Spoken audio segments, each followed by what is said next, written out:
ये किस पे है? On the basis of natural resources. Natural resources के आधार पे 5 प्रकार के हैं, प्राइमरी, सेकेंडरी, टर्जरी, क्वार्टरी और प्राइमरी सेक्टर। तो ये 7 सेक्टर हैं। उसके बाद में कंडीशन के हिसाब से, कंडीशन के आधार पे 2 प्रकार के हैं, ऑर्गेनाइज सेक्टर और unorganize sector. On the basis of asset ownership, public sector and private sector. ये हो गया ना।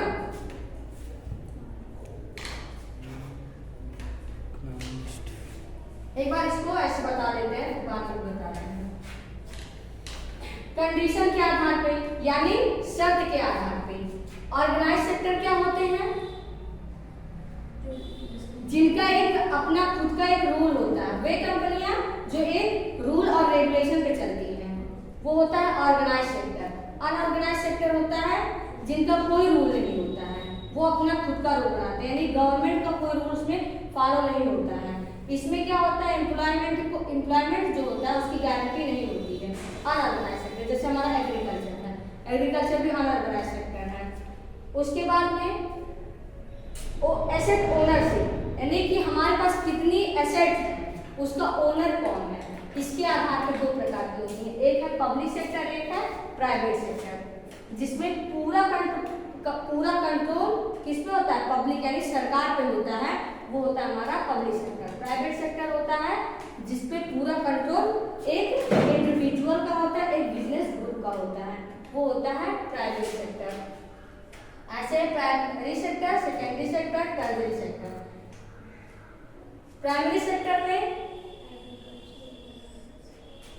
जो रिसोर्स क्या था, तो इसमें इसको क्या कहते हैं? जो नेचुरल रिसोर्सेज होते हैं। नेचुरल रिसोर्सेज कितने प्रकार के होते हैं? कई प्रकार के हो सकते हैं। ये तो आंसर नहीं हुआ। कई प्रकार के हो सकते हैं, मतलब क्या? कोई एक नाम बता दीजिए। डेयरी हो गया, नेचुरल रिसोर्स की बात की है। नेचुरल रिसोर्स में जो पढ़ के हैं वही बता रहे हैं। डेयरी, जंगल, कृषि, मछली पकड़ना, लाइव स्टॉक वगैरह होंगे जो अभी जो पढ़ के हैं वही बता रहे हैं। प्राइमरी सेक्टर क्या होता है? Based on natural resources. Live stock वगैरह होंगे ना, इसमें लाइव स्टॉक हो गया, वो तो सब सेक्टर इसके आएंगे, वो सब सेक्टर का दूसरा कॉन्सेप्ट है। ये अभी हम बता रहे हैं प्राइमरी सेक्टर होता क्या है। जैसे में हैंड्स वगैरह हो गए तो उसके फॉर्म बन जाते हैं, तो नेचुरल रिसोर्स आप लोगों को जियोग्राफी में पढ़ाया गया ना? अभी नहीं। उस वाले नेचुरल रिसोर्सेज की बात। प्राइमरी में क्या भूमि वगैरह नहीं आएगा? रिन्यूएबल रिसोर्सेज और नॉन रिन्यूएबल रिसोर्सेज का नाम सुना कि नहीं? सुने हैं ना? तो वही होता है। प्राइमरी में भूमि वगैरह नहीं आएगा, बता रहा प्राइमरी सेक्टर जितने भी हैं वो किस पे बेस्ड हैं? Based on natural resources. जो नेचुरल रिसोर्सेज पे जितने भी बेस्ड होंगे वो सारे हमारे प्राइमरी सेक्टर में आएंगे। तो अब नेचुरल रिसोर्स, हम केवल एक रिसोर्स की बात कर रहे हैं। नेचुरल रिसोर्स 2 प्रकार के होते हैं, एक होता है रिन्यूएबल, एक होता है नॉन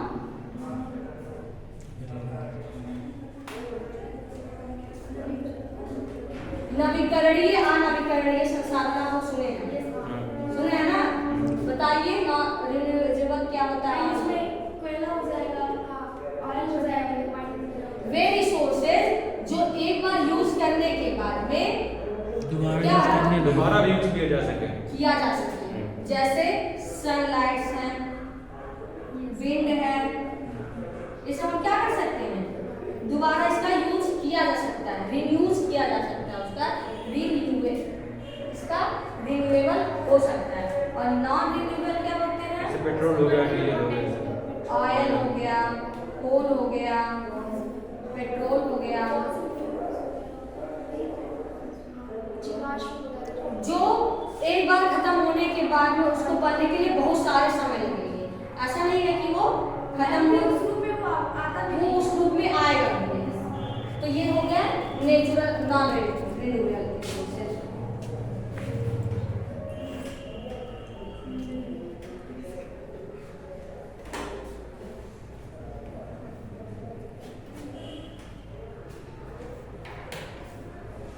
जो डेवलपिंग कंट्रीज होती हैं, जितनी भी डेवलपिंग कंट्रीज कौन होते हैं?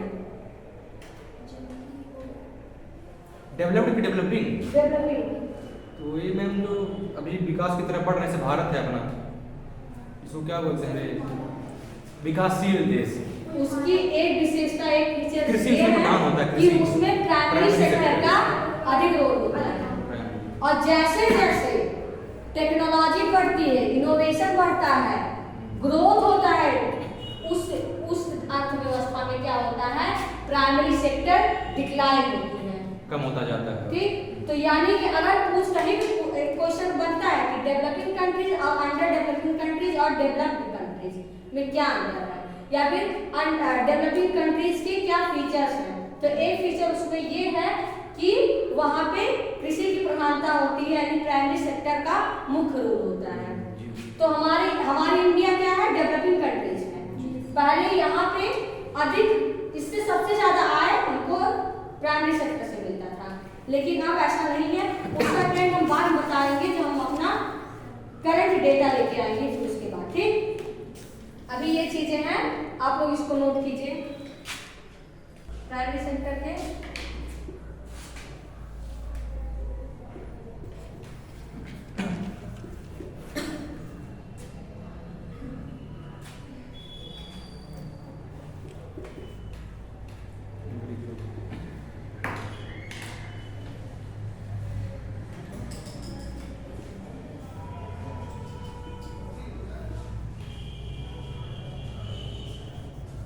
एग्रीकल्चर एंड लाइव स्टॉक, दूसरा है फॉरेस्टिंग एंड फिशिंग,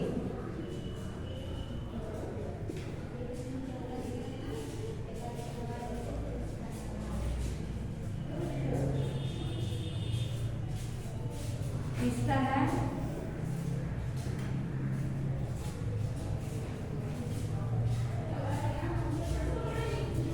माइनिंग है,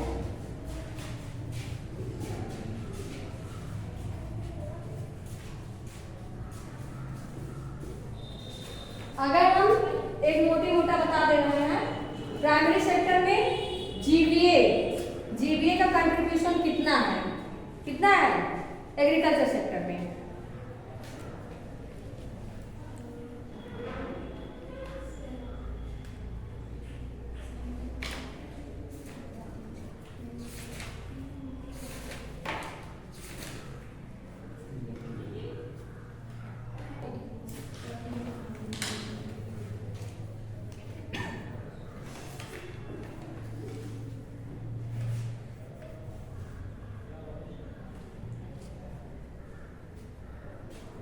एग्रीकल्चर एंड लाइव स्टॉक का है 80.45%।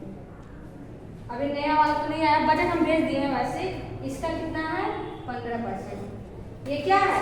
जीबीए करंट प्राइस 2022 उसका ये डेटा है। और माइनिंग एंड क्वायरिंग का है 2.3।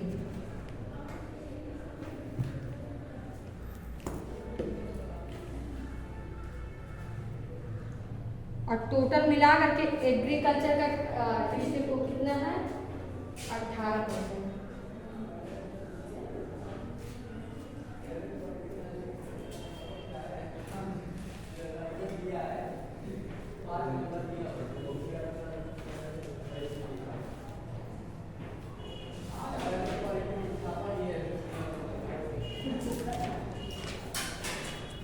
हो गया?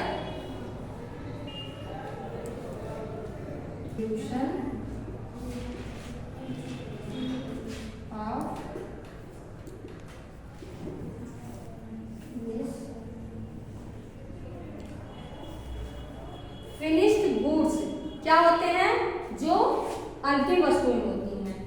रॉ मटेरियल अगर आएगा, नेचुरल रिसोर्स की बात होगी तो हम प्राइमरी सेक्टर को देखेंगे। और जो हमारा सेकेंडरी सेक्टर होता है वो क्या करता है? Makes and distribution of finished goods. अब प्रोडक्ट तो बन गया, अब इसको हम क्या करेंगे? इंडस्ट्रीज में और अच्छा उसको फिनिश्ड गुड्स बनाएंगे। वैल्यू ऐड करेंगे। ठीक, ये तो रॉ मटेरियल वाला पार्ट हो गया। अब इसी चीज को हम फिर इंडस्ट्रीज में लाएं तो ये सेकेंडरी सेक्टर में आएगा, जहां पे फिनिश्ड गुड्स को डिस्ट्रीब्यूट या बनाया जाता है। इसको मैन्युफैक्चरिंग सेक्टर भी कहा जाता है। ठीक, और इसमें जो पीपल इंगेज होते हैं उनको ब्लू कलर जॉब या ब्लू कलर वर्कर कहा जाता है।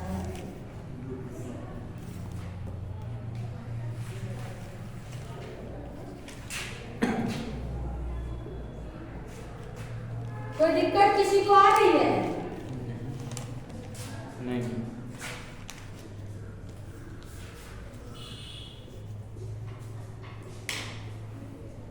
सब सेक्टर्स देखिए कौन कौन से हैं। पहला है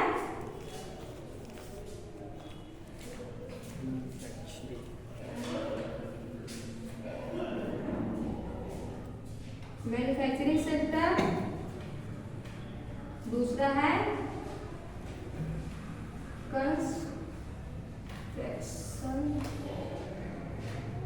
कंस्ट्रक्शन और तीसरा है electricity, gas and water supply.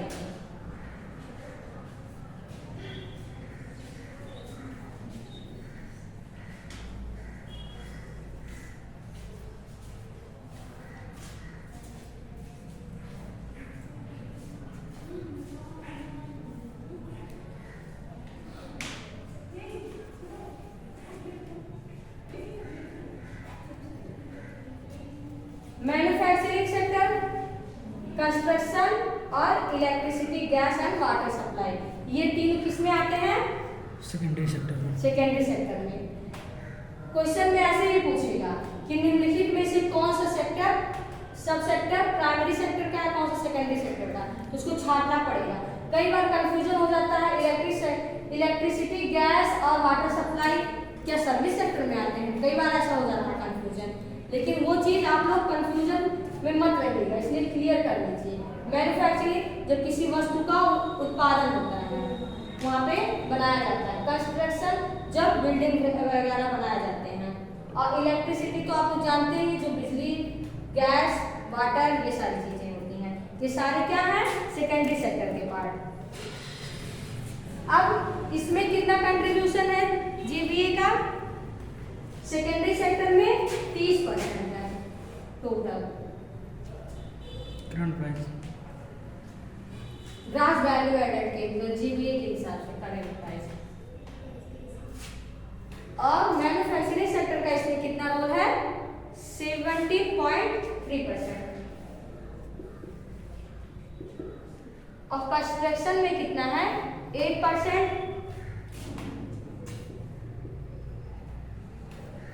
Electricity, gas और वाटर सप्लाई में है 2.3%। तो प्राइमरी सेक्टर में ज्यादा है या सेकेंडरी सेक्टर में कंट्रीब्यूशन? सेकेंडरी सेक्टर में ज्यादा है।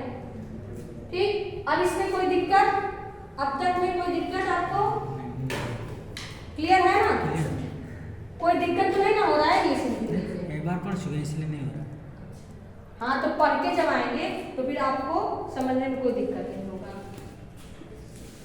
अब आते हैं टर्सरी सेक्टर पे। टर्सरी सेक्टर क्या होता है? सर्विस सेक्टर ये है जहाँ पे सर्विस दी जाती है, सेवा। इंटेंजिबल सेक्टर होता है ये सर्विस सेक्टर।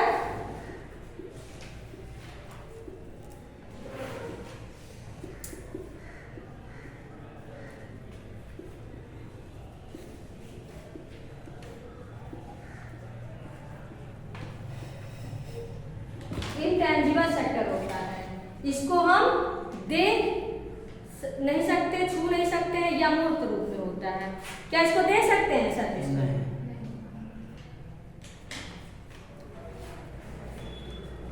ये क्या होता है? Do not produce goods.